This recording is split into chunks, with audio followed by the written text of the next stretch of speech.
আলহামদুলিল্লাহ রব্বিল আলামিন والصلاة والسلام على أشرف الأنبياء والمرسلين نبينا محمد وعلى آله وصحبه أجمعين أما بعد আজকের খুতবায় আমি যে বিষয়টি পছন্দ করেছি সেটা হলো কোন কোন ক্ষেত্রে বিশেষভাবে রাসূলুল্লাহ সাল্লাল্লাহু আলাইহি ওয়াসাল্লামের উপর সালাত এবং সালাম পাঠ করার আদেশ রয়েছে বা আমাদের উপরে দায়িত্ব কর্তব্য, সেই ক্ষেত্রগুলো আজকে উল্লেখ করব। এমনিতেই আমরা জানি যে রাসূলুল্লাহ সাল্লাল্লাহু আলাইহি ওয়াসাল্লামের উপরে দুরূদ পড়তে হয়, যেটা আমাদের বাংলা ভাষায় আমরা দুরূদ বলি। মূলত এটা ফার্সি শব্দ, আরবিতে এটাকে বলা হয় সালাত। যেমন আমরা এখন যে নামাজের জন্য এসেছি এটাও ফার্সি শব্দ, এর আরবি যেমন সালাত। রাসূলের জন্য যে দোয়া করার কথা আছে ওটার নামও সালাত। তো সেই সালাত আপনি রাসূলুল্লাহ সাল্লাল্লাহু আলাইহি ওয়াসাল্লামের উপরে কোন কোন ক্ষেত্রে কখন কখন করলে বেশি নেকি বা কী বেনিফিট পাবেন, এই সম্পর্কে হবে আজকের খুতবা। তাহলে আসুন লম্বা না করে ভূমিকায় আমরা সরাসরি আমাদের বিষয়ের দিকে চলে যাই। প্রথম কথা হলো, আমাদের কল্যাণকর যতগুলো কাজ আছে তার মধ্যে অন্যতম একটি কাজ হলো রাসূল সাল্লাল্লাহু আলাইহি ওয়াসাল্লামের জন্য দোয়া করা। সেই দোয়াটা হচ্ছে সালাত এবং সালাম পাঠ করা। এটা হচ্ছে অনেক বড় কল্যাণকর কাজ এবং এটা আমাদের উপরে দায়িত্বও বটে, বরং এটা রাসূলুল্লাহ সাল্লাল্লাহু আলাইহি ওয়াসাল্লামের একটা হক আমাদের উপর। প্রত্যেকটা জিনিসের কিছু হক থাকে, যেমন আল্লাহর হক রয়েছে আমাদের উপরে, আমাদের হক রয়েছে আল্লাহর কাছে, তেমনি আমাদের রাসূল সাল্লাল্লাহু আলাইহি ওয়াসাল্লাম তার রাসূল হওয়ার ক্ষেত্রে আমাদের উপরে অনেক বেশি হক আছে। একটা হক হলো তার প্রতি ঈমান আনা, একটা হক হলো তাকে সবচেয়ে বেশি ভালোবাসতে হবে, একটা হক হলো তার সুন্নাহগুলো অন্তর থেকে গ্রহণ করতে হবে, আমল করার চেষ্টা করতে হবে। রাসূলুল্লাহ সাল্লাল্লাহু আলাইহি ওয়াসাল্লামের একটা হক হলো আমাদের উপরে আমরা তার জন্য বেশি বেশি দোয়া করব, তাকে সালাত এবং সালাম তাকে জানাবো। এটা আমাদের উপরে রাসূল সাল্লাল্লাহু আলাইহি ওয়াসাল্লামের হক। সেই হকটা কিভাবে আমরা আদায় করব সেটা হচ্ছে আজকের আলোচনার মূল বিষয়। এই মর্মে গুরুত্বের ক্ষেত্রে আমি আপনাকে কোরআন থেকে একটা আয়াত পাঠ করেছি। সূরা আহজাব 33 নম্বর সূরার 56 নম্বর আয়াতে আল্লাহ সুবহানাহু ওয়া তাআলা আমাদেরকে এইভাবে আদেশ করেছেন যে ইয়া আইয়ুহাল্লাযীনা আমানু সাল্লু আলাইহি ওয়া সাল্লিমু তাসলিমা, হে ঈমানদাররা তোমরা রাসূলের উপরে সালাত পাঠ করো এবং তাকে অন্তর থেকে সালাম জানাও। এটা আমাদেরকে আদেশ করা হয়েছে।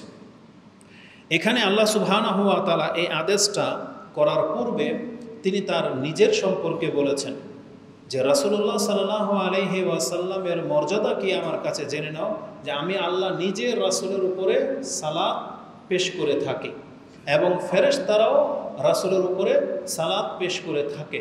তাহলে আল্লাহ এবং ফেরেশতা এখন দুইটা পার্সন, এক হচ্ছেন স্রষ্টা আর সৃষ্টিদের মধ্য থেকে ফেরেশতা। তারা যদিও ধরে নিলাম আমাদের মতোই সৃষ্টি, কিন্তু স্রষ্টা কিভাবে রাসূলের উপরে সালাত পাঠ করে, এটার অর্থ কি হবে এটা আমাদেরকে জানতে হবে। যদিও এটা অন্য কোনো বিষয় অন্য কোনো দিন বলার প্রয়োজন ছিল, কিন্তু এটা গুরুত্বপূর্ণ বিষয় বিদায় এটা আজকে এখানে একটু খোলাসা করে দিই।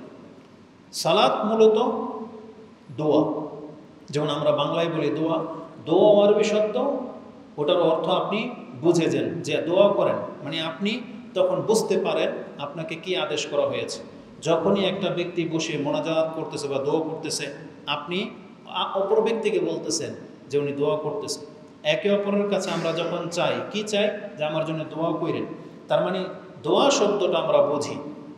এই দোয়ার আরেকটা আরবি হলো সালাত। সালাত মানে হলো দোয়া। যেমন কোরআনের অনেক জায়গায় এটা ব্যবহার করা হয়েছে। এটা আমরা অন্য কোনো বক্তব্যের মধ্যে বলতে হবে, কারণ আমাদের লম্বা হয়ে যাবে আজকের বিষয়টা। তো সালাত মানে হচ্ছে দোয়া। যখনই আপনি রাসূলের জন্য সালাত বলবেন আল্লাহর কাছে, তাতে আপনি কয়েকটা জিনিস যেন আল্লাহর কাছে চাচ্ছেন। কি?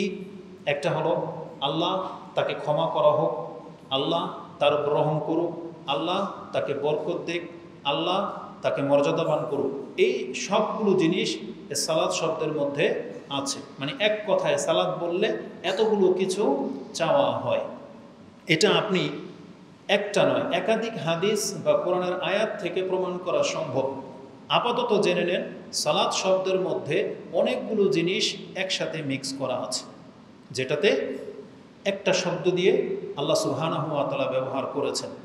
সালাত মানি যে বরকত হয়, এর ব্যাখ্যা ইমাম বুখারী রাহিমাহুল্লাহ তিনি আব্দুল্লাহ ইবনে আব্বাস রাদিয়াল্লাহু তাআলা আনহুমা থেকে গ্রহণ করেছেন।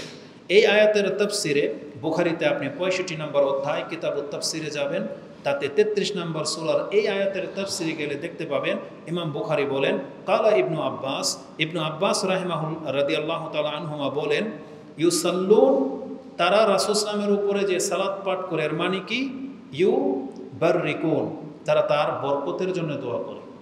ইউসাল্লুন মানে ইউবাররিকুন, বরকতের জন্য দোয়া করে। তাহলে সালাত মানে হচ্ছে বরকত। যেমন সেটা আপনারা ওই দুরুদের মধ্যে পাবেন, একটু পরেই আসবে সেই কথাটা। তা আপাতত নিয়ে নেন সালাত মানে বরকত, সালাত মানে রহমত, সালাত মানে মাগফিরাহ, ক্ষমা, আর অনেক কিছু সালাতের মধ্যে আছে।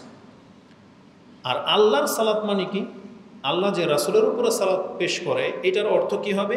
ইমাম বুখারী রাহিমাহুল্লাহ তিনি তার কিতাবে উল্লেখ করেন, কালা আবুল আলিয়া, প্রখ্যাত একজন তাবি বা তাবি, তিনি বলেন সালাতুল্লাহ, আল্লাহর সালাত মানে হলো সানাউহু আলাইহি ইনদাল মালাইকা, মানে আল্লাহ নিজে মুহাম্মদ সাল্লাল্লাহু আলাইহি ওয়াসাল্লামের গুণ, মর্যাদা এবং তার বরত্বের কথা ফেরেশতাদের সামনে তুলে ধরেন। এটা আল্লাহ সব সময় রাসূল সাল্লাল্লাহু আলাইহি ওয়াসাল্লামের মর্যাদা, যে উনি শেষ নবী, উনি হচ্ছেন আমার প্রিয় বান্দা, উনি হচ্ছেন সবচেয়ে ভালো, ওনার চরিত্র সবচেয়ে উত্তম, তার অনেক উম্মত হবে, মানে রাসূল সাল্লামকে নিয়ে আল্লাহ ফেরেশতাদের কাছে রাসূলের মর্যাদা তুলে ধরেন। এটা হচ্ছে আল্লাহর পক্ষ থেকে রাসূলের উপরে সালাত পাঠ বা সালাত পেশ করা।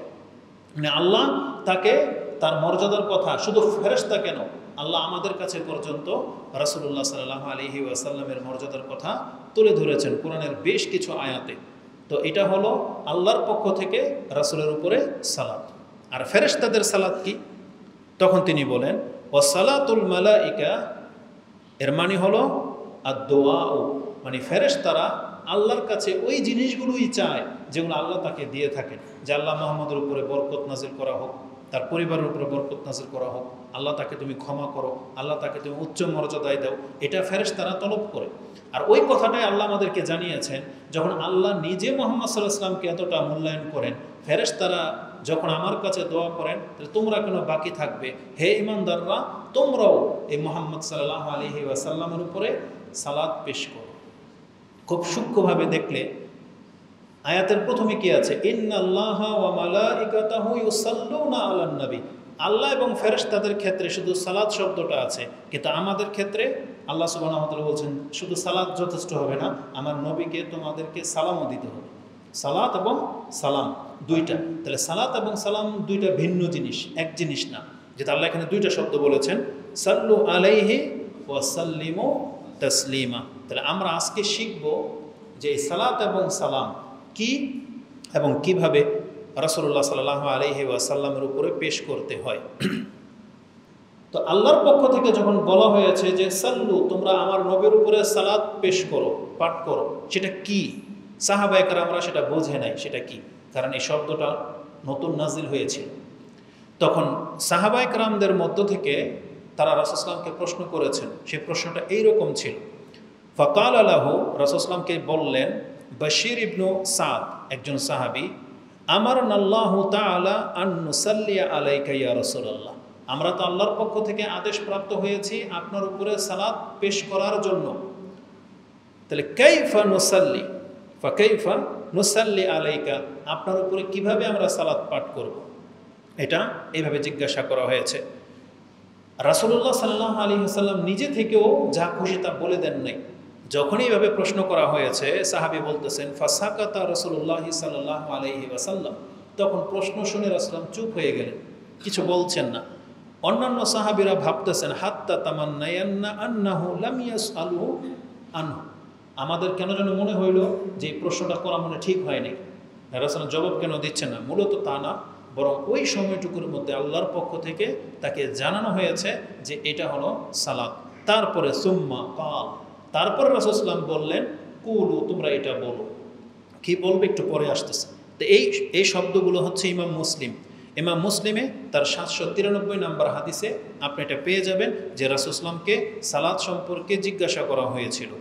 দ্বিতীয় আরেকটা হাদিস ইমাম বুখারী থেকে নিয়ে নেন, আন আবি সাঈদ আল খুদরি, আবু সাঈদ খুদরি এবং আরেকজন সাহাবী হচ্ছেন কাব, তারা রাসূল সাল্লাম থেকে বর্ণনা করেছেন, কালা কুলনা, আমরা রাসূল সাল্লামকে বললাম, ইয়া রাসূলুল্লাহ হাযা তাসলিম, সালাম কিভাবে দিতে হয় এটা তো ইতিপূর্বে আমরা শিখেছি। তার মানে আত্তাহিয়াতুর মধ্যে আমরা কি বলি, আসসালামু আলাইকা আইয়ুহান নবী ওয়া রাহমাতুল্লাহি ওয়া বারাকাতুহু। তাহলে আপনার উপরে সালাম কিভাবে দিতে হয় ইতিপূর্বে তো আমরা শিখেছি। ফাকাইফা নুসাল্লি আলাইকা, তাহলে আপনার উপর এখন কিভাবে সালাত আমরা পাঠ করব। তখন রাসূলুল্লাহ সাল্লাল্লাহু আলাইহি ওয়াসাল্লাম আমাদেরকে শিক্ষা দিলেন যে কিভাবে আমরা দুরূদ পাঠ করব, যেটা আমরা দুরূদ বলি, এটা রাসূল আমাদেরকে শিক্ষা দিয়েছেন। এই হাদিসটি ইমাম বুখারী রাহিমাহুল্লাহ কয়েক জায়গায় উল্লেখ করেছেন, তার মধ্যে তাফসিরে পেয়ে যাবেন 4797। তাতে কি আছে ওই শব্দগুলো আপনাদের জানা, শুধু এখানে দুইটা শব্দ অতিরিক্ত আসছে, ওটা শুধু আমি উল্লেখ করব। যেমন আপনারা সবাই জানেন আল্লাহুম্মা সাল্লি আলা মুহাম্মদ ওয়া আলা আলি মুহাম্মদ কামা সাল্লাইতা আলা ইব্রাহিম ওয়া আলা আলি ইব্রাহিম ইন্নাকা হামিদুম মাজিদ। তারপরে আল্লাহুম্মা বারিক আলা মুহাম্মদ ওয়া আলা আলি মুহাম্মদ কামা বারাকতা আলা ইব্রাহিম ওয়া আলা আলি ইব্রাহিম ইন্নাকা হামিদুম মাজিদ। আশা করি এটা প্রত্যেকের মুখস্থ আছে ইনশাআল্লাহ। যদি না থাকে তাহলে আপনাকে খুব দ্রুত এটাকে মুখস্থ করে নিতে হবে, খুব দ্রুত। কেন? কারণ এটা ছাড়া নামাজ হবে না, এটা না বলা ছাড়া আপনার নামাজ হবে না। এই জন্য এই দুরূদটা, শুধু এই দুরূদটা না, মানে রাসূল সাল্লামের উপরে দুরূদ আপনাকে পড়তেই হবে নামাজে। কয়েক রকমের দুরূদ আছে, তার মধ্যে এটাই হচ্ছে প্রসিদ্ধ, কারণ এটা বুখারী, মুসলিম, আবু দাউদ, তিরমিজি প্রায় হাদিসের কিতাবে বিভিন্ন শব্দে আসছে, আর ওগুলোকে জড়ো করে আমাদেরকে এইভাবে শিক্ষা দেওয়া হয়েছে। এই যে যতটা আমি বললাম, কোনো এক হাদিসে কিন্তু এইভাবে নাই। ইন্নাকা হামিদুম মাজিদ এটা কোনো বর্ণনাতে নাই, কোনো বর্ণনাতে শুধু একবার আসছে শেষে ইন্নাকা হামিদুম মাজিদ। আর কোনো বর্ণনাতে আসছে আল্লাহুম্মা সাল্লি আলা মুহাম্মদ ওয়া আলা আজওয়াজিহি ওয়া যুররিয়াতিহি কামা সাল্লাইতা আলা ইব্রাহিম, এইভাবে আসছে আলা আলি ইব্রাহিম। ওখানে ইব্রাহিম নাই, আলা আলি ইব্রাহিম আছে, মানে ডাইরেক্ট ইব্রাহিমের বংশধরের উপরে আছে, এভাবে আছে, মানে অতিরিক্ত শব্দে। তারপরে আছে ফিল আলামিনা ইন্নাকা হামিদুম মাজিদ। এই যে ফিল আলামিন এই শব্দটা অতিরিক্ত আসছে, তাহলে অতিরিক্ত শব্দটা যদি দিয়ে আপনি পড়েন তাহলে বাক্যটা হবে এরকম, ও বারিক আলা মুহাম্মদ ওয়া আলা আলি মুহাম্মদ কামা বারাকতা আলা ইব্রাহিম ওয়া আলা আলি ইব্রাহিম ফিল আলামিনা ইন্নাকা হামিদুম মাজিদ। তো যার যেটা মুখস্থ আছে যথেষ্ট। আপনি চাইলে অতিরিক্ত এই শব্দটা বাড়াতে পারেন, ফিল আলামিনা ইন্নাকা হামিদুম মাজিদ। এটা পেয়ে যাবেন আপনি বুখারী এবং মুসলিমে। মুসলিমে হাদিস নাম্বার হচ্ছে 793, বুখারীতে হাদিস নাম্বার হচ্ছে 4797 এবং 6357। এই হাদিসগুলো মিলিয়ে এই দুরূদটাকে আমাদের কাছে শিক্ষা দেওয়া হয়ে থাকে। চাইলে আপনি আরও দুইটা শব্দ বাড়াইতে পারেন, কি? ওয়াজওয়াজিহি ওয়া যুররিয়াতিহি, আল্লাহ তার স্ত্রীদের উপরেও এবং তার সন্তানদের উপরেও আপনি সালাত এবং বরকত পাঠ করে দেন। এটা হচ্ছে দুরূদ। ইমাম নববী রাহিমাহুল্লাহ তিনি বলেন এটা হচ্ছে সালাতের দুরূদ। এটা ছাড়াও রাসূলুল্লাহ সাল্লাল্লাহু আলাইহি ওয়াসাল্লামের উপরে সালাত এবং সালাম পেশ করার বারবার বা একাধিকবার বলার প্রয়োজন হয়। কখন? এই যে যেমন আমি যতবার বলতেছি ততবার, আপনারা যতবার শুনতেছেন ততবার। সেই ক্ষেত্রে আপনি কি করবেন? এত বড় লম্বা দুরূদ পড়বেন না। আমাদের সালাফরা আমাদেরকে শিক্ষা দিয়েছেন সেই ক্ষেত্রে কোনো ব্যক্তি যদি অন্তত এতটুকু বলে, যখনই আমি বললাম মুহাম্মদ সাল্লাল্লাহু আলাইহি ওয়াসাল্লাম, সাল্লাল্লাহু আলাইহি ওয়াসাল্লাম, দুইটা শব্দ সালাত এবং সালাম, এই দুইটা শব্দ যদি বাক্যে চলে আসে তাহলে আল্লাহ কোরআনের যে আয়াতের মধ্যে দুইটা শব্দ বলেছেন সাল্লু আলাইহি ওয়া সাল্লিমু তাসলিমা, তাহলে এর হক আদায় হয়ে যাবে। কারণ আল্লাহ দুইটা জিনিস চেয়েছেন, আপনার মুখ দিয়েও আপনি দুইটা বাক্য উচ্চারণ করেছেন। যদি মুহাম্মদ সাল্লাল্লাহু আলাইহি ওয়াসাল্লামের নাম নিতে হয় তখন বলবেন আল্লাহুম্মা সাল্লি ওয়া সাল্লিম আলা নবিয়িকা মুহাম্মদ, আলা রাসূলিকা মুহাম্মদ, মানে এইভাবে। আর যখন আমি মুহাম্মদ নামটা নিয়ে ফেললাম তখন আপনার শুধু ওই দমির যেটা প্রোনাউন ব্যবহার করলেই চলবে, সেটা কি? সাল্লাল্লাহু, এই যে হুটা হচ্ছে মোহাম্মদ, সাল্লাল্লাহু আলাইহি ওয়াসাল্লাম, ওই হুটাই হচ্ছে মোহাম্মদ। তো এতটুকু বললে যথেষ্ট হয়ে যাবে। এই জন্য দেখবেন হাদিসের কিতাবে যখনই রাসূল সাল্লাল্লাহু আলাইহি ওয়াসাল্লামের নাম আসছে, সাহাবায়ে কেরামরা এবং আমাদের এই হাদিসের কিতাব যারা লিখেছেন তারা সাথে সাথে সাল্লাল্লাহু আলাইহি ওয়াসাল্লাম এই শব্দটা যোগ করেছেন। তাহলে এতটা বললেও আপনার দুরুদ এবং সালাম পাঠ করা হয়ে যাবে। আর আপনি কি আশ্চর্য হবেন জানেন কি সেটা? শুধু আপনি মুখে যদি এতটা বলেন আল্লাহুম্মা সাল্লি আলা মুহাম্মদ, কতটুকু বললেন? আল্লাহুম্মা সাল্লি আলা মুহাম্মদ, যতবার আপনার মুখ থেকে এটা উচ্চারণ হয়ে যাবে ততবার আপনার 10টা পাপ মাফ হয়ে যাবে, ততবার আপনার 10টা মর্যাদা উঁচু হয়ে যাবে, ততবার আপনি 10টা করে নেকি আল্লাহর পক্ষ থেকে পাবেন। শুধু এতটুকু বললে আল্লাহুম্মা সাল্লি আলা মুহাম্মদ। এখন কত বলবেন সেটা আপনি আজকে এখান থেকে সিদ্ধান্ত নিয়ে যাবেন ইনশাআল্লাহ।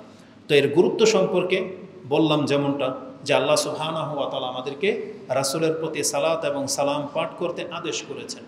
আসুন আমরা শিখলাম সেই দুরূদটা কি, এবং এটার দুই একটা ফজিলত বলি, যদি আমাদের মূল কথাটা একটু পরে আসবে। এর ফজিলত কি? ফজিলতগুলো ওই ক্ষেত্রের মধ্যে চলে আসবে, কিন্তু পৃথক কিছু ফজিলত আছে। তার মধ্যে একটা হলো আব্দুল্লাহ ইবনে আবি তালহা, তিনি বলেন আন আবিহি, মানে আবি তালহা থেকে হাদিসটি বর্ণিত, আন্না রাসূলুল্লাহ সাল্লাল্লাহু আলাইহি ওয়াসাল্লাম যাতা ইয়াউমিন, একদিন রাসূল সাল্লাল্লাহু আলাইহি ওয়াসাল্লাম আমাদের কাছে আসলেন, ওয়ানারা ওয়াল বুশরা ফি ওয়াজহিহি, তার চেহারাতে আমরা হাস্যোজ্জ্বল আনন্দের একটা ছাপ দেখতে পেলাম, এবং বললাম কুলনা ইয়া রাসূলুল্লাহ ইন্না লানারা আল বুশরা ফি ওয়াজহিক, আপনার চেহারার মধ্যে একটা আনন্দের ছাপ দেখতে পাচ্ছি। তখন রাসূলুল্লাহ সাল্লাল্লাহু আলাইহি সাল্লাম বললেন, কেন এত আনন্দ? তিনি বললেন ফাকালা ইন্নাহু আতানিল মালাক, একটু আগে আমার কাছে একজন ফেরেশতা আসছে এবং বলছেন ইয়া মুহাম্মদ ইন্না রাব্বাকা ইয়াকুল, আপনার রব আপনার কাছে এই সংবাদ দিয়ে পাঠিয়েছেন, আমা ইউরদিক, আপনি কি এতে সন্তুষ্ট হবেন না, খুশি হবেন না? সেটা কি? আন্নাহু লা ইউসাল্লি আলাইকা আহাদুন, লা ইউসাল্লি আলাইকা, লা ইউসাল্লি আলাইকা আহাদুন ইল্লা সাল্লাইতু আলাইহি আশরা। আল্লাহ বলতেছেন এটা আপনার উম্মতের জন্য, যদি আপনার উম্মতের কোনো ব্যক্তি একবার শুধু যদি বলে আল্লাহুম্মা সাল্লি আলা মুহাম্মদ, আমি আল্লাহ নিজে তার উপরে 10 বার সালাত নাযিল করব। তারপরে বলেছেন ওয়ালা ইউসাল্লিমু আলাইকা আহাদুন, আর আপনার উম্মতের কোনো ব্যক্তি যদি আপনাকে একবার সালাম বলে, যদি বলে আসসালামু আলাইকা ইয়া রাসূলুল্লাহ বা আসসালামু আলাইকা আইয়ুহান নবী, যদি আপনাকে একবার সালাম বলে, তাহলে আমি আল্লাহ ইল্লা সাল্লামতু আলাইহি আশরান, আমি আল্লাহ তাকে 10 বার সালাম নাযিল করব। এই হাদিসটি ইমাম নাসাই কোট করেছেন, যেটা আপনি কিতাবে সাহুর অধ্যায় পেয়ে যাবেন। হাদিস হচ্ছে 1283, আর বাংলা অ্যাপসের ইসলামিক ফাউন্ডেশনের যে নাম্বার সেটা আপনি 1285-তে পেয়ে যাবেন। 1285, 86, 87 এই হাদিসগুলো সব রাসূল ইসলামের উপরে সালাত পড়া সংক্রান্ত প্রায় 10টা হাদিস পাবেন, প্রায় 90 পর্যন্ত, 1280 থেকে নিয়ে 1290 পর্যন্ত পড়েন, 95 পর্যন্ত, এগুলো সব হচ্ছে রাসূলের প্রতি সালাত এবং সালাম পাঠ করা সংক্রান্ত রয়েছে। তাহলে এই হাদিসে আমরা কি জানলাম? কোনো ব্যক্তি যদি একবার রাসূল সাল্লাল্লাহু আলাইহি ওয়াসাল্লামের উপরে দরুদ পাঠ করে এবং সালাম দেয়, তাহলে আল্লাহর পক্ষ থেকে সে 10 বার করে সেই জিনিস প্রাপ্ত হবে। 10 বার, একের বদলে 10 বার। এখন আপনি যত পারেন পড়েন। রাসূলুল্লাহ থেকে আরেকটা হাদিস নিয়ে নেন। আনাস ইবনে মালিকিন কালা রাসূলুল্লাহ সাল্লাল্লাহু আলাইহি ওয়াসাল্লাম মান সাল্লা আলাইয়া সালাতান ওয়াহিদাতান, কোনো ব্যক্তি যদি আমার উপরে একবার দরুদ পাঠ করে, সালাত পাঠ করে, সে কি প্রাপ্ত হবে? সাল্লাল্লাহু আলাইহি আশরা সালাওয়াতিন ওয়া হুত্তাত আনহু আশরু খাতিয়াতিন বা খাতিয়াতিন ওয়া রুফিয়াত আনহু ওয়া রুফিয়াত লাহু আশরু দারাজাতিন। কেউ যদি একবার আমার উপরে দরুদ পড়ে, আল্লাহ তার উপরে 10 বার দরুদ নাজিল করবেন, আল্লাহ তার 10টা খাতিয়াত ভুলকে ক্ষমা করে দিবেন, আল্লাহ তাকে তার জন্য 10টা মর্যাদা উঁচু করে দিবেন একবার বললেন। যেটা এটাও ইমাম নাসাই কোট করেছেন, যেটা আপনি হাদিস 1297 নম্বরে পেয়ে যাবেন। তার মানে অ্যাপসের মধ্যে আরও 2টা হাদিস বাড়িয়ে নেন, 1299 নম্বরে আপনি এটা পেয়ে যাবেন। তাহলে এই হাদিস 2টা থেকে আমরা জানতে পারলাম যে রাসূলের প্রতি সালাত এবং সালাম পাঠ করলে আমরা কত বেশি নেকির হকদার হতে পারি। এই হাদিসগুলোর মধ্যে সেটা আছে। এবার চলে আসেন যে আমরা মূল বক্তব্যের দিকে চলে যাব, যে কখন কখন বললে কত বেশি ফায়দা হবে বা কখন বলা উচিত আর আমাদের উপরে দায়িত্ব, তার প্রথম স্থান হলো যখন তখন। যখন তখন মানে এটা এমন একটা দোয়া রাসূলের জন্য, এমন একটা দোয়া, এটা আপনার যখন তখন বলার অধিকার আছে। কেউ চাইলে আপনি যখন তখন বলতে পারেন, কোনো বাধা নাই, পাক না পাক নাই। আশ্চর্য লাগে আমাদের দেশের আলেমদের বক্তব্য দেখলে, আপনি নেটে দেখবেন, তারা এই বিষয়গুলোকে মানুষের কাছে এমনভাবে পেশ করে, বিশেষ করে যাদেরকে আমরা বেদাতি বলি, যারা মাযহাবী বা বিভিন্ন ফিরকাবন্দিতে আছে, তারা এই বিষয়গুলোকে আপনাকে এমনভাবে পেশ করে দেবে যেমন মনে হচ্ছে যে বিনা ওযুতে মুহাম্মদ সাল্লাল্লাহু আলাইহি ওয়াসাল্লামের নাম মনে হয় নেওয়াই যায় না। তারা মর্যাদা দিতে দিতে এমন পর্যায়ে পৌঁছে গেছে যে মনে হচ্ছে যে নাপাক অবস্থায় মুহাম্মদ সাল্লাল্লাহু আলাইহি ওয়াসাল্লামের নাম নেওয়াটা মনে হয় আয়েব বা অপছন্দনীয় তাদের কাছে অন্তত। অথচ যেই গুণটা এটা আল্লাহ নিজের জন্য বরাদ্দ করেন নাই। আল্লাহ এই কথা আমাদেরকে বলে নাই যে তোমরা নাপাক অবস্থায় আমার নাম নিবা না, এটা কোরআন হাদিসের কোথাও আপনি দেখাইতে পারবে না। অথচ আল্লাহ হচ্ছেন পবিত্র, আল্লাহ হলেন কি পবিত্র। কিন্তু আমাদের বাংলা ভাষায় এই যে আমরা যে পুরাণে পুর ওরা বলে, যেটা পুরাণে পুর নবী পাক মুহাম্মদ সাল্লাল্লাহু আলাইহি ওয়াসাল্লাম, এই যে পাক শব্দটা ওরা রাসূলের ক্ষেত্রে ব্যবহার করে, মূলত এটা হচ্ছে আল্লাহর গুণ। পাক একমাত্র আল্লাহ, পুত পবিত্র কিন্তু কে? আল্লাহ। আল্লাহ সুবহানাহু ওয়া তাআলা ত্রুটি মুক্ত। এই যে আপনি যে বলেন সুবহানাল্লাহ, সুবহানাল্লাহ মানে কি? আল্লাহ শুধু পবিত্র না, মানে আল্লাহ সমস্ত ত্রুটি থেকে মুক্ত, এটা হচ্ছে সুবহানাল্লাহ। মানে আল্লাহ সুবহানাহু ওয়া তাআলার কোনো ঘাটতি নেই, কিন্তু মানুষ হিসেবে আমাদের ঘাটতি হয়। এই জন্য আমাদেরকে পাক পবিত্রতার বিধান জারি করা হয়েছিল। তো মুহাম্মদুর রাসূলুল্লাহ সাল্লাল্লাহু আলাইহি ওয়াসাল্লাম, যেখানে আল্লাহর নাম বিনা ওযুতে নেওয়া যায়, সেখানে মুহাম্মদ সাল্লাল্লাহু আলাইহি ওয়াসাল্লামের উপর আপনি সালাত পড়বেন, এর কোনো ধরাবাঁধা নিয়মই নেই। ওই টপিকসে আপনি দেখবেন না যে মুহাম্মদ সাল্লাল্লাহু আলাইহি ওয়াসাল্লামের উপর দুরূদ পড়তে পবিত্রতা শর্ত কিনা, ওযু লাগে কিনা। ওই বক্তব্য যারা করবে এরা মূলত আপনাকে সঠিক আকীদা শিক্ষা দেবে না। তারা ঘুরিয়ে ফিরিয়ে তারা বলবে, দেখেন বলে যে জায়েজ, তবে ওযু করে নিয়ে বললে উত্তম, এভাবে বলবে। বলার দরকার নাই এটা, কারণ যেখানে মুহাম্মদ সাল্লাল্লাহু আলাইহি সাল্লাম তিনি নিজে আল্লাহকে স্মরণ করতেন যখন তখন। আর হাদিস ইমাম মুসলিম নিয়ে আসছেন পবিত্রতার অধ্যায়, আয়েশা রাদিয়াল্লাহু তাআলা আনহা তিনি বলেন, কানা রাসূলুল্লাহ সাল্লাল্লাহু আলাইহি ওয়াসাল্লাম ইয়াযকুরু রাব্বাহু আলা কুল্লি আহইয়ানি। মুহাম্মদ সাল্লাল্লাহু আলাইহি ওয়াসাল্লাম তিনি দিনের রাতের 24 ঘন্টার মধ্যে যখন খুশি তখন তিনি আল্লাহকে স্মরণ করতেন। পাক না পাক নাই, যখন তখন তিনি আল্লাহকে স্মরণ করতেন। তাহলে আল্লাহর জিকির করা যখন তখন, পাক না পাক সব অবস্থায় করা যায়। আর আপনি এই ফতোয়া দিবেন বা এই শিক্ষা দিবেন যে মুহাম্মদ সাল্লাল্লাহু আলাইহি ওয়াসাল্লামের উপরে দুরূদ পড়তে গেলে আপনার ওযু লাগে, এটা উত্তম, এটা একদম বাতিল কথা, এটার কোনো ভিত্তি পর্যন্ত নাই। তাহলে মুহাম্মদ সাল্লাল্লাহু আলাইহি ওয়াসাল্লামের উপরে আপনি সালাত সালাম যখন খুশি আপনি তখন পড়তে পারেন, কোনো বাধা নেই। যখনই আপনার মনে হবে, যখনই আজকের বক্তব্য আপনার ফিল হবে যে এত নেকি, আপনি তখনই বলবেন সাল্লাল্লাহু আলাইহি ওয়াসাল্লাম, আল্লাহুম্মা সাল্লি আলা মুহাম্মদ, আল্লাহুম্মা বারিক আলা মুহাম্মদ, এভাবে বলতে থাকবেন, কোনো বাধা নাই। তাহলে কি হবে? রাসূলুল্লাহ সাল্লাল্লাহু আলাইহি ওয়াসাল্লাম বলেছেন, ক্বালা ইন্না লিল্লাহি মালাইকাতান সাইয়াহিনা ফিল আরদ, নিশ্চয়ই আল্লাহর কিছু ফেরেশতা আল্লাহ নিযুক্ত করে রেখেছেন, এরা দুনিয়ার জমিনের মধ্যে ভ্রমণ করে বেড়ায়। এদের কাজ কি? ইউবাল্লিগুনি মিন উম্মতিস সালাম, আমার উম্মতের যে কোনো ব্যক্তি যেখান থেকে আমাকে সালাম দেয়, এই ফেরেশতাদের কাজ হলো সেই সালামটা আমার পর্যন্ত পৌঁছে দেয়। কি মনে করেন? তার মানে আজকে আমাদের হয়তো আগামীতে অনেকের ক্ষমতাই হবে না মক্কা মদিনায় যাওয়া, পরিস্থিতি এমন হয়ে যাচ্ছে, অনেক বেশি ব্যয়বহুল হয়ে যাচ্ছে। তারপরে এত বেশি মানুষের চাপ, আপনি হয়তো রাসূল ইসলামের কবরের পাশে দাঁড়াবেন, এই সুযোগটা হয়তো আগামীতে নাও পেতে পারেন। এই জন্যই না রাসূল ইসলাম বলেছেন যে এমন মানুষ আছে যারা এখানে আসাটা আকাঙ্ক্ষা করবে। এবার গিয়েই তো বুঝতে পেরেছি যে কতটা নিয়ম নীতিকে এত কঠিন করে ফেলা হয়েছে। আপনাকে সিরিয়াল ধরে ঢুকতে হবে, একটা সময় আসবে যে আপনাকে হয়তো পারমিশন ছাড়া ঢুকতেই দেওয়া হবে না। অথচ একটু আগে তকদির আজকে আমাদেরকে এত ছোট করে ফেলছে। অথচ একটু আগে ভিডিও ক্লিপের মধ্যে দেখলাম কাবা ঘরের ভিতর থেকে একটা ফ্যামিলি বের হচ্ছে, কোনো রাষ্ট্রের নেতা ফেতা হবে, নায়ক বা রাষ্ট্রের প্রেসিডেন্ট হবে, তার বউ মেয়ে সহ ভিতর থেকে বের হচ্ছে। তাহলে কাবা ঘরের ভিতরে পর্যন্ত আজকে নেতাগিরির মাধ্যমে ঢোকার পারমিশন আছে, কিন্তু এলমের ভিত্তিতে, আপনার সততার ভিত্তিতে ঢোকার সেখানে পারমিশন, আপনাকে চিনবেই নাকি? তাহলে পরিস্থিতি এমন হয়ে গেছে, আরও কঠিন হয়ে যাবে হয়তো। তো আল্লাহ সুবহানাহু ওয়া তাআলা আমাদের জন্য এই ব্যবস্থা করে রেখেছে যে যেই ব্যক্তি রাসূলের সামনে এসে সালাম দেওয়ার ক্ষমতা রাখে না, ও যেখান থেকে দেখ আমার ফেরেশতারা এই সালাম রাসূলের কাছে পৌঁছে দেবে। এই ব্যবস্থা আল্লাহ করেছেন। এবং আপনি জেনে নিন, একটু পরে সেই হাদিস আসবে, আপনার নাম নিয়ে জানানো হয়, আপনার উম্মতের অমুকের ছেলে অমুক আপনাকে সালাম জানিয়েছে। ইনশাআল্লাহ আল্লাহ সুবহানাহু ওয়া তাআলার অনেক বড় একটা অনুগ্রহ। তো এই হাদিসটি এটাও নাসাই থেকে নিয়ে নেন, 1282 থেকে 85 এর মধ্যে আপনি পেয়ে যাবেন, 1282 এর মধ্যে আপনি পেয়ে যাবেন যে রাসূল বলেছেন, ইউবাল্লিগুনি মিন উম্মতি সালাম, আমার উম্মতের সালামগুলো আমার কাছে পৌঁছে দেওয়ার ব্যবস্থা আল্লাহ সুবহানাহু ওয়া তাআলা করেছেন।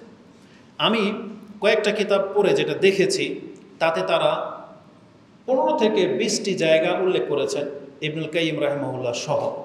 প্রায় কিতাবগুলো, ইমাম নববী রাহিমাহুল্লাহর একটা কিতাব পড়লাম, ইবনুল কাইয়িম রাহিমাহুল্লাহর একটা কিতাব পড়লাম, এবং আরও কিছু কিতাব আছে, নাসিরুদ্দিন আলবানী রাহিমাহুল্লাহর একটা আছে, এবং দুরূদ সংক্রান্ত আরবিতে একটা কিতাব যেটা পড়ে দেখলাম, তারা সেখানে 15 থেকে 20টি জায়গা উল্লেখ করেছেন, যে জায়গাগুলোতে রাসূলের উপরে সালাত এবং সালাম পাঠ করার ক্ষেত্র।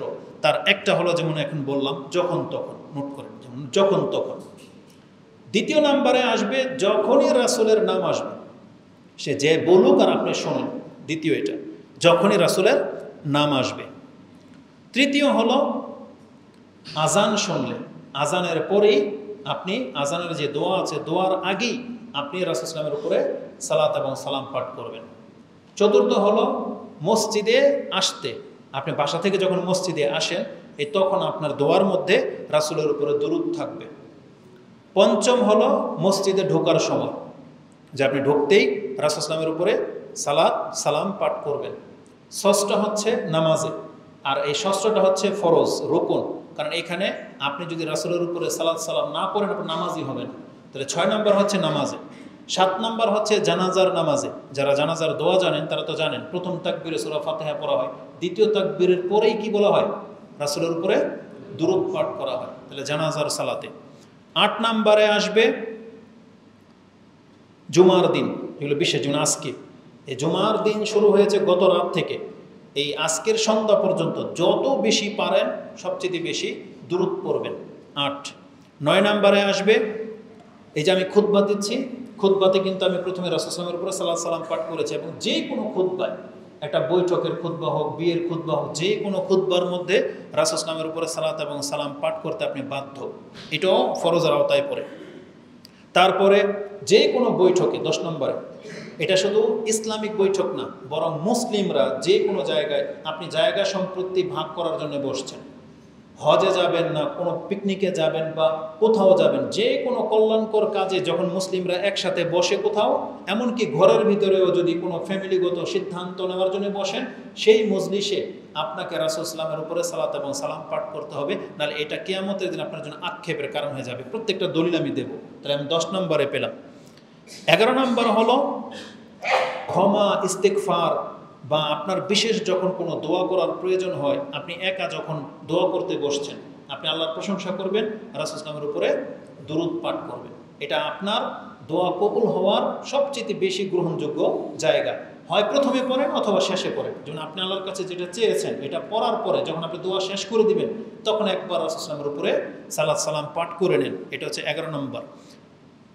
12 নম্বর হলো রাসূল সাল্লামের কবরের কাছে গেলে, মদিনাতে যারা যাবেন জিয়ারত করতে, তারা রাসূল সাল্লামের কবরের সামনে দাঁড়িয়ে তাকে সালাত এবং সালাম পেশ করবেন। এটা হচ্ছে 12 নম্বর ক্ষেত্র।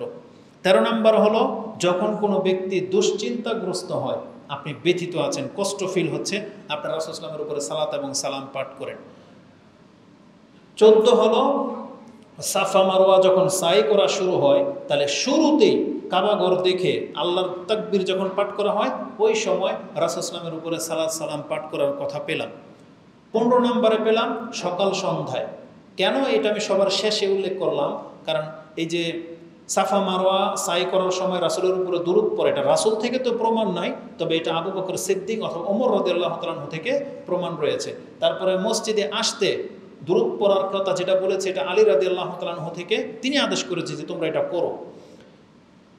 আর সকাল সন্ধ্যার যেটা, এই হাদিসটার মধ্যে একটু দুর্বলতা আছে, এই জন্য এটাকে সবার শেষে উল্লেখ করলাম। তো আমার কাছে এই 15টা জায়গা হলো বিশেষ জায়গা যেগুলোর প্রমাণ পাওয়া যায়। তার মধ্যে 12টা জায়গা সহিহ হাদিস দিয়ে প্রমাণিত, বাকি 3টা 2টা সাহাবীদের আসার থেকে প্রমাণিত। সেটা কি? তার মধ্যে একটা হলো এই যে ঈদের সালাতের মধ্যে রাসূলের উপরে সালাত এবং সালাম পাঠ করার কথা রয়েছে, যেটা আব্দুল্লাহ ইবনে মাসউদ রাদিয়াল্লাহু তাআলা করতেন, যে আল্লাহু আকবার। আমরা 7টা তাকবীর দিই না, তার মধ্যে 4টা 5টা তাকবীরের কথা তার থেকে প্রমাণ আছে। এই আল্লাহু আকবার বলার পরে আল্লাহুম্মা সাল্লি আলা মুহাম্মদ, মানে তার উপরে সালাত পাঠ করার কথা আছে, আবার তাকবীর, এইভাবে একটা বর্ণনায় আসছে। যেটা আমাদের অভ্যাস নাই বা আমাদের কোনো সালাফরা এইভাবে আমাদেরকে শেখায় না, এই জন্য এই পয়েন্টটাকে আমি উল্লেখ করলাম না। তো এইভাবে তারা 20টা পয়েন্ট উল্লেখ করেছেন। মৌলিক যে পয়েন্টগুলো, যেগুলো সহিহ হাদিস দিয়ে প্রমাণ করা সম্ভব, এমন 10টা আজকে আমি আপনার কাছে উল্লেখ করব। তার প্রথমটা উল্লেখ করেছি কি?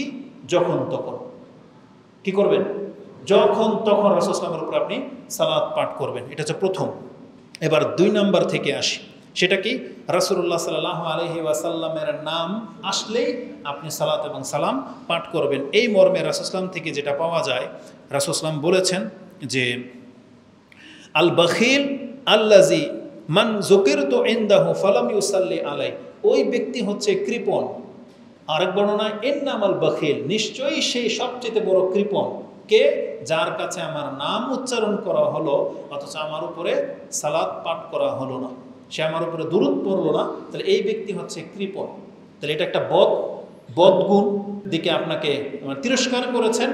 আর শুধু তিরস্কার করেই ক্ষান্ত হয়েন না, বরং এখানে জাহান্নামে যাওয়ারও কথা রয়েছে। আপনারা প্রত্যেকে সেই হাদিস জানেন, যেটা রমজান মাসে সবচেয়ে বেশি ব্যবহার করা হয়, যে রাসূল সাল্লাল্লাহু আলাইহি ওয়াসাল্লাম মিম্বরে যখন উঠতেছিলেন বললেন আমিন আমিন আমিন, 3 বার করে বললেন। তার মধ্যে কি আছে? জিবরিল আলাইহিস সালাম এসে মুহাম্মদ সাল্লাল্লাহু আলাইহি ওয়াসাল্লামকে বললেন আপনি আমিন বলেন। কেন? যে যারা পিতামাতাকে জীবদ্দশায় পেল, 2 জনকে অথবা 1 জনকে, যদি এই পিতামাতার খেদমত করে যদি ও জান্নাতি না হতে পারে, তাহলে এই জাহান্নামে যাবে। রাসূল বলছে আমিন। আরেকটা হলো কি? যে ওই ব্যক্তি ধ্বংস হোক রাগিমা আনফু রাজুলিন যুকিরতু ইনদাহু ফালাম ইউসাল্লি আলাই, যার সামনে আমার নাম উচ্চারণ করা হলো অথচ সাল্লাল্লাহু আলাইহি ওয়াসাল্লাম বলল না।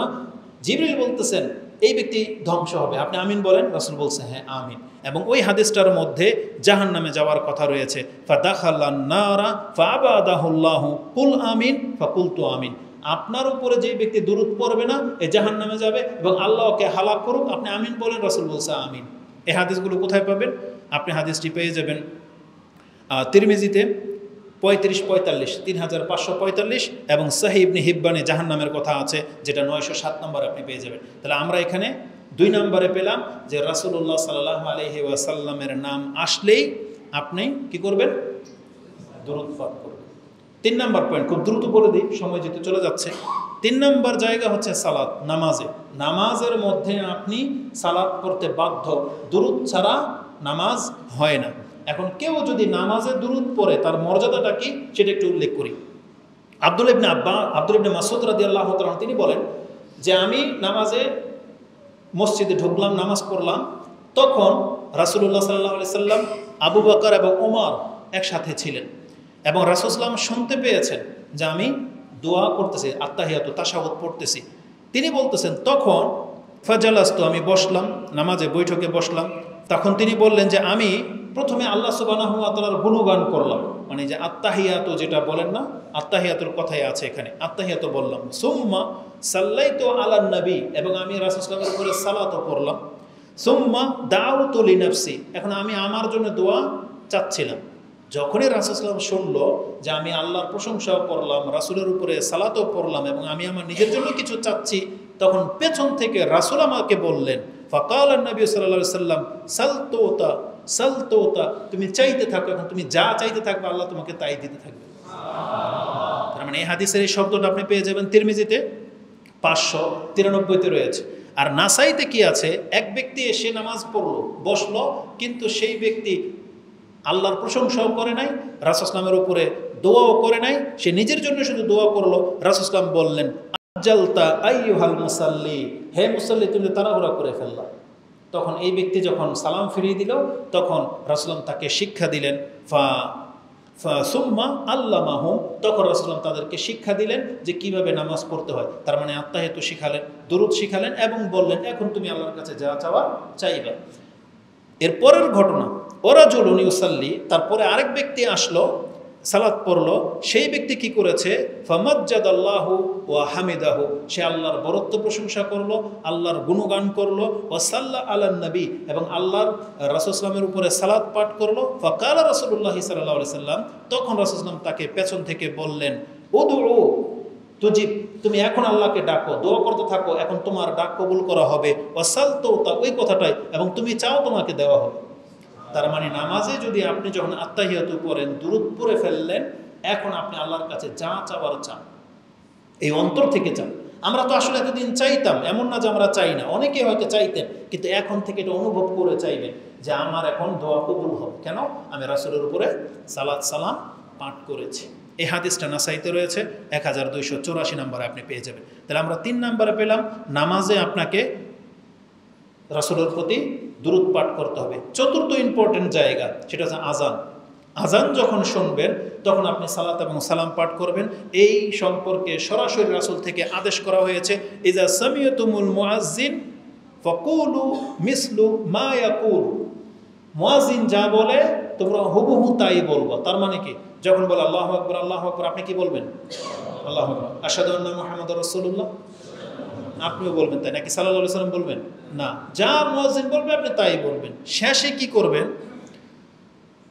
সুম্মা সাল্লু আলাইহি, না আজান শেষ, অতএব তারপরে তুমি আমার উপরে সালাত পাঠ করো। রাসূল বলছেন ফা ইন্নাহু মান সাল্লা আলাইয়া সালাতান, কেন তুমি সালাত পাঠ করবে? যেই ব্যক্তি আমার উপরে একবার সালাত পাঠ করবে, সাল্লাল্লাহু আলাইহা বিহা আশরা, সে আল্লাহর পক্ষ থেকে 10 বার সালাত প্রাপ্ত হবে। যেটা আমভাবে যে হাদিসে আছে সেটাতেই, এখানে খাস কিছু হইল না মনে হচ্ছে, তাই না? তারপর রাসূল সাল্লাল্লাহু আলাইহি ওয়াসাল্লাম বলেছেন সুম্মা সাল্লাল্লাহু আলি আল ওয়াসিলা, তুমি তারপরে আমার জন্য আল্লাহর কাছে দোয়া করো যে আল্লাহ মুহাম্মদ সাল্লাল্লাহু আলাইহি ওয়াসাল্লামকে ওসিলা দান করেন। এই ওসিলা চাওয়ার দোয়াটা কোথায় আছে? এই আজানের দোয়ার মধ্যে আছে, আছে না? তার মানে আজকে আমরা এই হাদিস থেকে যেটা জানলাম, আপনি প্রথমে আজানের জবাব দেবেন, ইমাম মুয়াজ্জিন যা বলবে আপনি তা বলবেন। কেবলমাত্র হাইয়া আলাস সালাহ হাইয়া আলাল ফালাহ, তখন কি বলতে হয়? যেটা আলহামদুলিল্লাহ এটা আমরা সবাই জানি। তাহলে আজানের জবাবের পরে রাসূল কি করতে বলছে? দুরূদ পড়তে বলছে, যেটা অধিকাংশ মানুষ হয়তো করেন না। আপনি হয়তো ডাইরেক্ট হয়তো আজানের দোয়া করে ফেলেন না, আগে রাসূল সাল্লাল্লাহু আলাইহি ওয়াসাল্লামের উপরে আপনি দুরূদ পড়েন। যদি পুরোটা পড়েন নাহলে অতটুকু পড়েন, অন্তত আল্লাহুম্মা সাল্লি আলা মুহাম্মদ এটা বলেন, আল্লাহুম্মা সাল্লি ওয়া সাল্লিম আলা নবিকা মুহাম্মদ, এটা বলার পরে আপনি আজানের দোয়াটা পড়েন। আর আপনি যদি আজানের দোয়াটা পড়েন তাহলে আপনার বেনিফিট কি হবে জানেন? রাসূল বলেছেন ফামান সালা লিল ওয়াসিলা, যেই ব্যক্তি আমার জন্য ওসিলার দোয়া করবে, হাল্লাত লাহু শাফাআতু, তাহলে আমি মুহাম্মাদের শাফাত তার জন্য অবধারিত হয়ে যাবে। তার মানে কিয়ামতের মাঠে যদি আপনি রাসূল সাল্লাল্লাহু আলাইহি ওয়াসাল্লামের শাফাত পেতে চান, তাহলে আজানের জবাবও দেবেন, রাসূল সাল্লাল্লাহু আলাইহি ওয়াসাল্লামের উপরে দুরূদও পড়বেন, এবং আজানের যে দোয়াটা আছে সেই দোয়াটা আপনি করবেন। তাহলে আপনি রাসূল সাল্লাল্লাহু আলাইহি ওয়াসাল্লামের শাফাতের হকদার হয়ে যাবেন। আর এই হাদিসটি রয়েছে মুসলিমে, হাদিস মুসলিমে আছে 735-এ, তিরমিজিতে আছে 3614। তো বলেছিলাম পঞ্চম মসজিদে ঢোকার সময় আপনি রাসূল সাল্লাল্লাহু আলাইহি ওয়াসাল্লামের উপরে সালাত সালাম পাঠ করবেন। অধিকাংশ মানুষ হয়তো আমরা দোয়াই করি না, আর যারা করি তারা শুধু এতটা করি, আল্লাহুম্মা আফতাহ লি আবওয়াবা রাহমাতিকা। দেখবেন প্রায় মসজিদে লেখা আছে মসজিদে প্রবেশের দোয়া কি? আল্লাহুম্মা আফতাহ লি আবওয়াবা রাহমাতিকা। এটা 3টা টুকরার মাত্র একটা, 3টা টুকরার মাত্র একটা। যদি সমস্ত হাদিসগুলোকে জড়ো করে দেওয়া হয় তাহলে দোয়াটা হবে এইরকম, আপনি যখনই মসজিদের গেটে আসবেন বলবেন আউযু বিল্লাহিল আযীম ওয়া ওয়াজহিহিল কারীম ওয়া সুলতানিহিল কাদীম মিনাশ শাইতানির রাজীম, বিসমিল্লাহ ওয়াসসালাতু ওয়াসসালামু আলা রাসূলিল্লাহ, আল্লাহুম্মা গফিরলি যামবি ওয়াফতাহ লি আবওয়াবা রাহমাতিকা। এই যে আল্লাহর কাছে ক্ষমা চাওয়াটা আপনি চান না, যে আল্লাহুম্মা গফিরলি যামবি ওয়াফতাহ লি আবওয়াবা রাহমাতিকা, অথচ আসলটাই আপনি ছেড়ে দিলেন যে আল্লাহর কাছে যে ক্ষমা চাইতে হয় তখন। তারপরে বিসমিল্লাহ অনেক সময় বলেন না, এজন্য ওই দোয়া কারেকশন করতে হবে। অবশ্যই সম্পূর্ণ দোয়া লিখলে পুরোটা লিখতে হবে, কারণ আল্লাহুম্মা আফতাহ লি আবওয়াবা রাহমাতিকা এটা বুখারী এবং মুসলিমের পৃথকভাবে আসছে, ঠিক আছে, কিন্তু বুখারী মুসলিমে তো এটাও আছে, বিসমিল্লাহর কথা আছে তিরমিজিতে, আবু দাউদে, নাসাইতে, তাহলে সেগুলো ছাড়বেন কেন? এই জন্য বিসমিল্লাহও আপনি রাখবেন। তাহলে এখানে আমরা পেলাম যে মসজিদে প্রবেশ করার পূর্বে আসসালাতু ওয়াসসালামু আলা রাসূলিল্লাহ এই শব্দটা আপনার পড়ার কথা রয়েছে। যে হাদিস আপনি তিরমিজিতে 314, মুসনাদে আহমদে 26,416, ইবনে মাজাতে হাদিসটি 771 রয়েছে, এটা 5 নম্বরে। এখন যদি প্রত্যেকটা কথার দলিল দিয়ে দিই তো অনেক সময় লেগে যাবে। 6 নম্বর হচ্ছে জুমার দিন, এইটা দলিল আপনারা জানেন, জুমার দিন গেল 6 নম্বর। 7 নম্বর হচ্ছে রাসূল সাল্লামের কবরের পাশে গেলে, এটা বলে দিই। রাসূল সাল্লাম বলেছেন ক্বালা লা তাজআলু বুয়ুতাকুম কুবুরা, তোমরা তোমাদের ঘরগুলোকে কবরস্থানে পরিবর্তন করে দিও না। কেন? কবরস্থানে কি হয়? কবরস্থানে একটা মুর্দা শুয়ে আছে, আল্লাহর নাম নেয় না। তাহলে আমাদের ঘরগুলো যেন এমন না হয় যে আপনি 24 ঘন্টা ঘরে পার করে দিলেন অথচ একবার আল্লাহর নাম নিলেন না, একটু কোরআন পড়লেন না, 2 রাকাত নামাজ পড়লেন না, রাসূল সাল্লামের উপরে সালাত সালাম পড়লেন না, এক কথায় কোরআন হাদিসের কোনো কিছু আপনার ঘরে চর্চা হলো না। এটা হলো ঘরকে কবরস্থান বানিয়ে দেওয়ার মতো। এই জন্য আমাদের মা বোনরা যারা আছেন তারা শুধু পাক শাকার পোলাপান বাচ্চা কাচ্চা নিয়ে ব্যস্ত থাকবেন না, বরং আপনার দ্বারা ঘর আবাদ করতে হবে। আমরা পুরুষরা যেমন মসজিদ আবাদ করি, আমাদের মা বোনদেরকে এবং আমাদেরকেও বলা হয়েছে তুমি ঘরের জন্য কিছু নামাজ রেখে দাও। এই জন্য নিয়ম হলো আপনি ফরজ পড়বেন মসজিদে, সুন্নত পড়বেন কোথায়? ঘরে। এটা হচ্ছে আদব। তাহলে আপনার ঘরেও বরকত হবে। এই জন্য রাসূল বলেছেন লা তাজআলু বুয়ুতাকুম কুবুরা, তোমরা তোমাদের ঘরগুলোকে কবরস্থানে পরিবর্তন করে দিও না। আর আমার কবরকে কি করো না? রাসূল বলেছেন ওয়ালা তাজআলু কবরি ঈদান, আর আমার কবরকে তোমরা উৎসবের আড্ডাখানা বানাই দিও না। এটা রাসূল জীবদ্দশায় নিষেধ করে গেছে যে আমার কবরকে ঈদের, ঈদ মানে কি? ঈদ মানে আনন্দ না? আমার কবরকে তুমি উৎসবের স্থানে পরিবর্তন করে দিও না। এটা রাসূল জীবদ্দশায় নিষেধ করে গেছে। তারপরে কেন তিনি বললেন এই কথা? ওয়াসাল্লু আলাইয়া, আর আমার উপরে সালাত পাঠ করো, ফা ইন্না সালাতাকুম তাবলুগুনি হাইসু কুনতুম, তোমরা আমার উপরে শুধু সালাত পাঠ করবে, আর তুমি তোমার সালাত যেখান থেকেই পেশ করো না কেন আমার কাছে তা পৌঁছে দেওয়া হয়। বুঝছেন? এটা রাসূল আমাদেরকে জানিয়েছেন। তাহলে এই হাদিসটা আপনি আবু দাউদ থেকে নিয়ে নেন 20-42।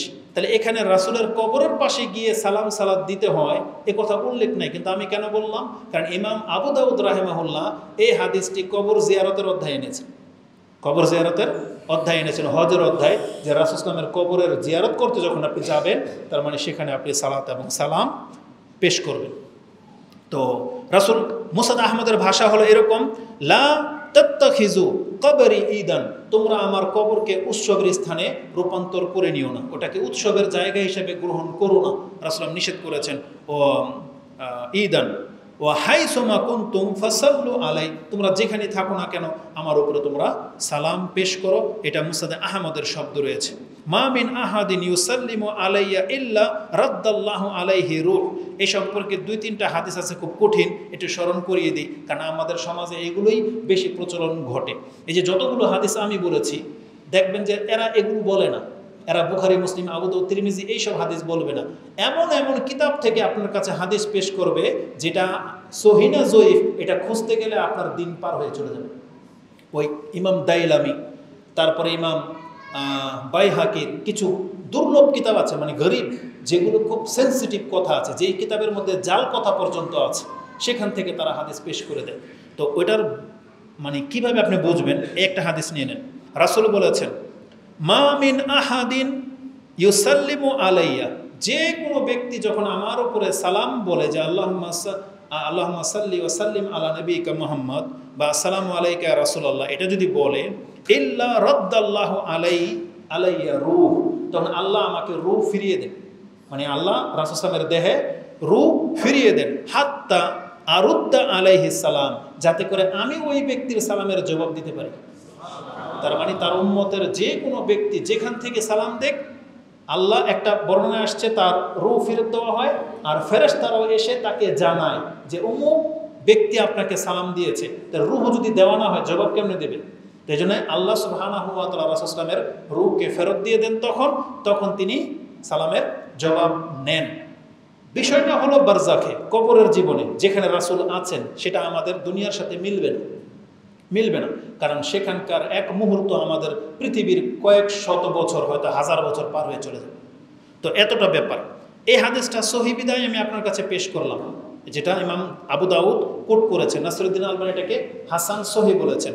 আরও কিছু হাদিস আছে যে কোনো ব্যক্তি যদি আমার কবরের পাশে এসে আমাকে সালাম দেয়, তখন আমি তার সালামের আমি শুনতে পাই এবং সালামের জবাব দেই। এই হাদিস অত্যন্ত দুর্বল, বরং নাসিরুদ্দিন আলবানী কোনো কোনো বর্ণনায় বলেছেন এটা হচ্ছে জাল হাদিস, যে রাসূল ইসলামের কবরের পাশে এসে যদি কোনো ব্যক্তি সালাম দেয়, রাসূল বলতেছেন আমি শুনতেও পাই এবং জবাবও দেই। এই হাদিস মৌজু, মানে জাল হাদিস। সহি কোনটা? এতটা, যেটা আপনি রাসূল ইসলামের কবরের পাশে গিয়ে দিলে এমনটা হয় তা না, মানে আপনি যেখান থেকেই দেন না কেন আল্লাহ রাসূল ইসলামের কাছে সেই সালাম পৌঁছে দেওয়ার ব্যবস্থা করেছেন। রাসূলকে শোনানো হয়, রাসূল জবাবও দেয়। কিন্তু পার্থক্য কি দুই কথার মধ্যে? একটা হলো খাস, একটা হলো আম।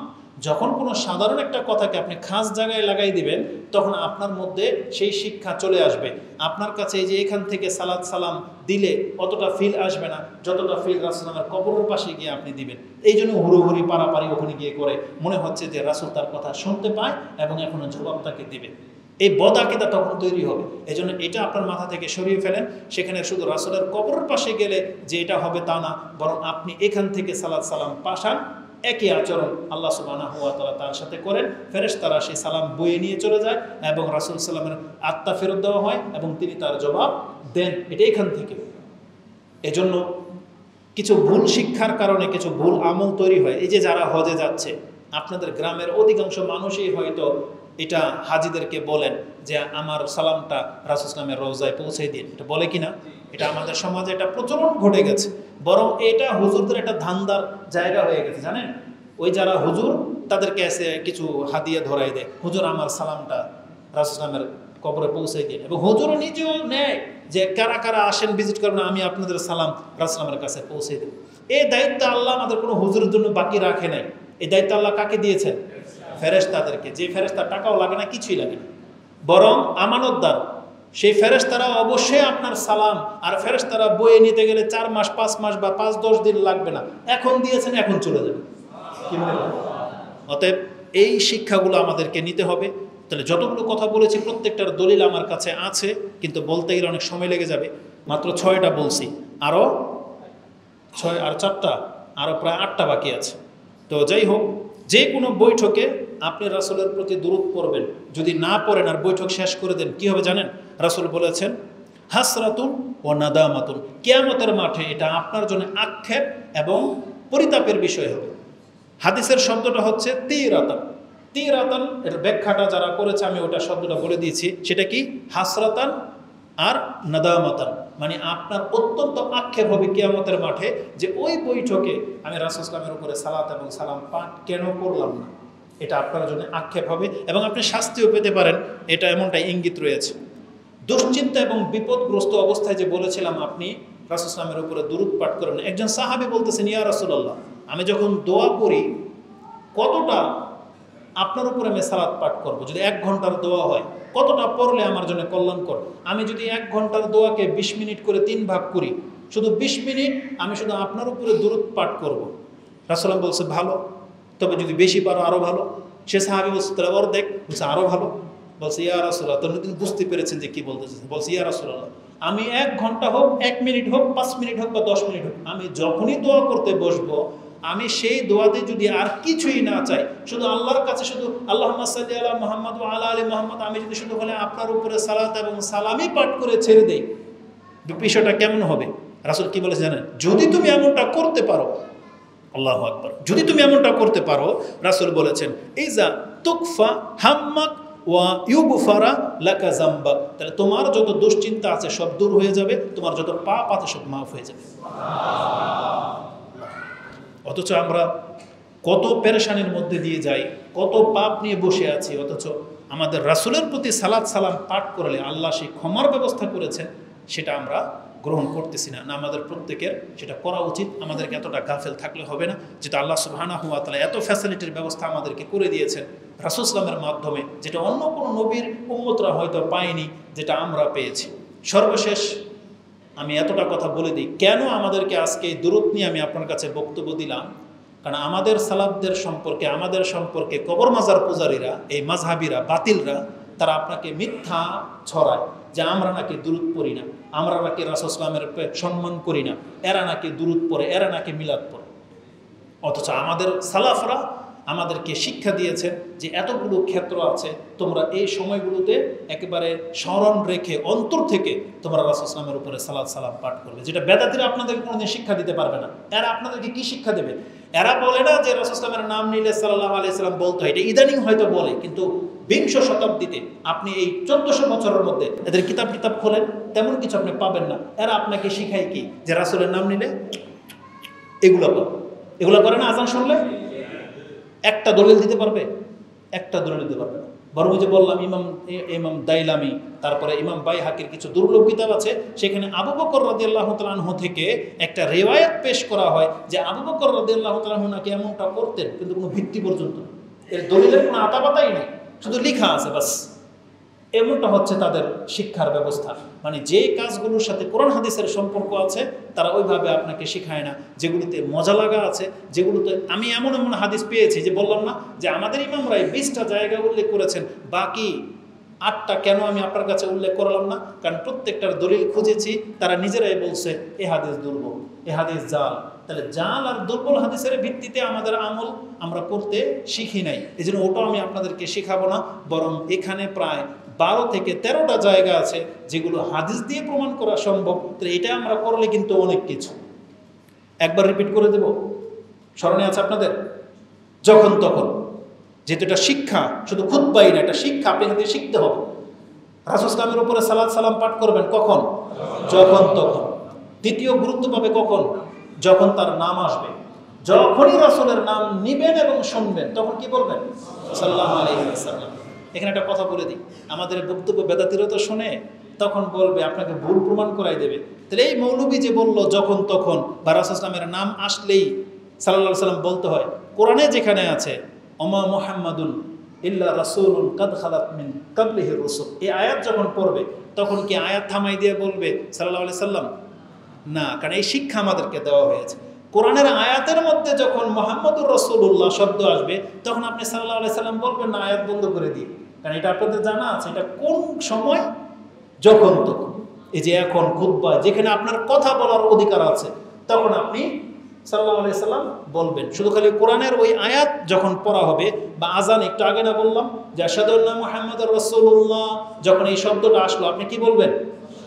আশহাদু আন্না মুহাম্মাদুর রাসূলুল্লাহ। তাহলে আমি আশা করি ইনশাআল্লাহ আমাদের ছাত্র যারা, আমাদের শ্রোতা যারা, আমাদের ভাই যারা, তারা এগুলো বুঝে জ্ঞানের সাথে চলবেন। মুকাল্লিদ হইতে আমরা বলি না, আর আমরা ভাষাও বুঝতে হবে যে খতিব কি বুঝাইতে চাইল, তাই জন্য এদের পেছে পড়েন না। তো রাসূল সাল্লামের নাম আসলেই সাল্লাল্লাহু আলাইহি সাল্লাম বলবেন। 3 নম্বর যেটা প্রাধান্য পাবে নামাজ, নামাজে আপনি দুরূদ পড়বেন। 4 নম্বরে কি? জানাজার সালাত, এটা তো আপনারা করেনি, তো মনে থাকার কথা, জানাজার সালাত। 5ম হলো আজানের পর। 5ম কি? আজানের পর। 6ষ্ঠ হচ্ছে মসজিদে আসার সময়। এই যে আসার সময় যে পড়তে, এটা রাসূল সাল্লাল্লাহু থেকে প্রমাণিত নাই, কিন্তু এটা সাহাবা কেরাম থেকে প্রমাণিত আছে। 7 নম্বর হচ্ছে মসজিদে ঢোকার সময়। 8 নম্বরে হলো জুমার খুতবায়, যেটা আমি দিচ্ছি এবং আপনারা যখন শুনবেন, বা আপনি হয়তো বিয়ের খুতবা পড়াবেন, বা কোনো একটা খুতবা আপনাকে দিতে হয় তখন। 9 নম্বরে হবে যে কোনো বৈঠকে, সেটা পারিবারিক সিদ্ধান্ত হোক, বন্ধু বান্ধবী নিয়ে এক জায়গায় বসছেন, এমনকি স্কুল কলেজের মধ্যে শিক্ষক যখন ছাত্রদেরকে শিক্ষা দেবে, ছাত্রদের শিক্ষকদের ওই ক্লাস শেষ হয়ে গেলে উচিত রাসূল সাল্লাল্লাহু উপরে সালাত পাঠ করা। 10 নম্বরে আসবে জুমার দিন, যত বেশি পারেন আজকে আপনি সালাত এবং সালাম পাঠ করবেন। 11 নম্বরে আসবে রাসূল সাল্লাল্লাহু কবরের পাশে গেলে আপনি সালাত এবং সালাম পাঠ করবেন। আর কি বলেছি? 12 নম্বরে পেরেশানিতে, মানে যখন আপনি থাকেন পেরেশানিতে, মানে কষ্টে থাকেন, তখন পড়বেন। তাহলে 12টা, এটা আপনি আজকে রিপিট করে দিলাম। আরও কিছু আপনার স্মরণ হলে খুতবা থেকে আপনি স্মরণ করিয়ে নিন। তাহলে আজকের আমাদের মূল খুতবার বিষয় ছিল রাসূলুল্লাহ সাল্লাল্লাহু আলাইহি ওয়াসাল্লামের উপরে সালাত এবং সালাম পাঠ করা। আপনি যতবার যেখান থেকে সেখান থেকে যেখানে থাকেন না কেন আপনি এটা আদায় করবেন। এবং আমি এটা দাবি করি, এটা আপনাদের কাছে, এটা আমার আবদার, যে এই শিক্ষার প্রতি আমি এবং আপনি যেন আমল করতে পারি। আল্লাহ আমাদেরকে তৌফিক দান করুন। আকুলু লিকাউলি হাযা আস্তাগফিরুল্লাহ লি ওয়া লাকুম ওয়া লিসাইরিল মুসলিমিন ফাস্তাগফিরু ইন্নাহু হুয়াল গফুরুর রহিম। আলহামদুলিল্লাহ রাব্বিল আলামিন আসসালাতু ওয়াসসালামু আলা আশরাফিল আম্বিয়াই ওয়াল মুরসালিন নবিয়িনা মুহাম্মাদিন ওয়া আলা আলিহি ওয়া সাহবিহি আজমাইন ওয়া বাদ। আল্লাহ সুবহানাহু ওয়া তাআলা তুমি আমাদের এই কথাগুলোকে কবুল করো। আমাদের এই কথার মাঝে যদি কোনো ভুল হয়ে থাকে আল্লাহ তুমি ক্ষমা করো। যে জিনিসগুলো আল্লাহ আমরা এতদিন অজানা থেকে গেছে আল্লাহ সেইগুলোকে আমাদের জানার তৌফিক দান করো, এবং জানার পরে আমরা যেন হকটাকে গ্রহণ করে নিতে পারি আল্লাহ আমাদের অন্তরকে এতটা প্রশস্ততা দান করো, এবং আমাদের সমাজ থেকে আল্লাহ তুমি গুমরাহিকে দূর করে দাও, এবং যেভাবে তোমার নবীর হক রয়েছে আমাদের উপরে আমরা যেন সেই হকগুলো আদায় করতে পারি আল্লাহ তুমি আমাদেরকে কবুল করো, এবং আমাদের অন্তরের মধ্যে প্রশস্ততা দান করো। আমাদের মুসলিম ভাইদের পেরেশানিগুলোকে আল্লাহ দূর করো, আমাদের পরিবারের অভাব ঘাটতি এবং অশান্তিগুলোকে আল্লাহ দূর করো, আমাদের যুবকদেরকে আল্লাহ রিজিকের ব্যবস্থা করে দাও, এবং আমাদের মা বোনদের যাদের বিয়ের বাকি আছে, যে হচ্ছে না, পেরেশানিতে আছে, আল্লাহ তাদের জন্য উত্তম পরিবারের ব্যবস্থা করো দুনিয়া এবং পরকালে। এবং আমাদের মধ্যে যে ফিতনা ছড়াতে চাচ্ছে এবং অমুসলিমদের মধ্য থেকে আমাদের নিয়ে যে ষড়যন্ত্র করা হয় আল্লাহ তুমি বাংলার মুসলিমকে আল্লাহ হেফাজত করো।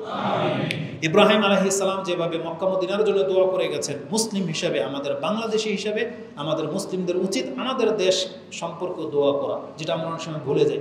নেতৃত্বে কারা আছে এটা ভুলে যান, কিন্তু রাষ্ট্রটা তো আপনার না। তাহলে আমাদের রাষ্ট্রের নিরাপত্তার জন্য আমাদের প্রত্যেকের এটা দায়িত্ব যেন আমরা দোয়া করি আল্লাহ তুমি আমাদের এই রাষ্ট্রকে নিরাপত্তা দিয়ে দাও। যেভাবে আল্লাহ তুমি আমাদেরকে স্বাধীন করেছো সেইভাবে আল্লাহ তুমি দুর্নীতি মুক্ত করো আমাদের দেশকে, এবং আমাদেরকে উত্তম একটা রাষ্ট্র গঠন করার তৌফিক দান করো, এবং আমাদের পার্শ্ববর্তী রাষ্ট্রের ষড়যন্ত্র থেকে আমাদেরকে হেফাজত করো, এবং আমরা যেন আমাদের মুসলিম ভাইদের পাশে থাকতে পারি, বিজাতি বিধর্মীরা যেন তাদের কোনো ক্ষতি করতে না পারে আল্লাহ তুমি আমাদেরকে শক্তিশালী করো, এবং আমাদের অন্তরের সাথে অন্তরকে মিল করে দাও, এবং আমাদের জীবনের যতগুলো গুনাহ পাপ হয়ে গেছে আল্লাহ তুমি আমাদের এবং আমাদের পিতামাতাদেরকে আল্লাহ ক্ষমা করো, আমাদের সন্তানদেরকে ক্ষমা করো, আমাদেরকে নামাজি বানাও, আমাদেরকে মুসলিম ভাই ভাই হয়ে বেঁচে থাকার তৌফিক দান করো। সুবহানাকা আল্লাহুম্মা রাব্বানা বিহামদিকা আশহাদু আল্লা ইলাহা ইল্লা আনতা আস্তাগফিরুকা ওয়া আতুবু ইলাইক। আসসালামু আলাইকুম ওয়া রাহমাতুল্লাহি ওয়া বারাকাতুহু।